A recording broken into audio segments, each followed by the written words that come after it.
Jordanian Prime Minister Omar Razaz said on Tuesday the government would allow people to go on foot to buy groceries in neighborhood shops to ease daily life for the nearly 10 million inhabitants under a tight curfew to stem the spread of the coronavirus. The curfew was imposed on Saturday after King Abdullah enacted an emergency decree giving the government sweeping powers to enforce an army-imposed curfew and other measures that restrict civil and political liberties.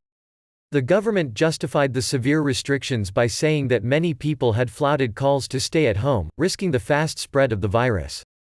Shops, bakeries and even pharmacies have since closed in a complete lockdown of businesses and commercial activity, and the army, which was deployed on streets across the country, warned that anyone leaving their homes would face up to a year in jail. Razaz said that as of Wednesday people would be allowed to leave their homes from 10 a.m. to 6 p.m. to walk to corner shops, groceries, bakeries and pharmacies. "I understand the worry and anxiety. The curfew is not a natural state that we have ever experienced before and reflects negatively and psychologically on us," Razaz said. Large supermarkets will reopen on Thursday to sell goods online and to be home delivered, also to avoid crowding in public places, Razaz said in a briefing. Razaz warned any stampede or rush in any shops would prompt immediate closure. He said the ban on private vehicles would be maintained. "Either there is discipline or we will close shops that we see congestion," he said.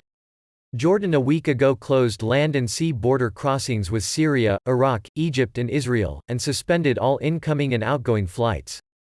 The government brought in public transport buses on Tuesday to help bakeries sell bread in residential neighborhoods across the country. But panic buying in some inner-city areas erupted as people rushed from their homes for bread, which many Jordanians consume as a daily staple food item, witnesses said.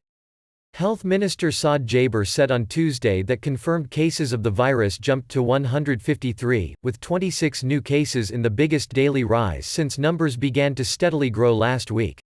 There have been no deaths.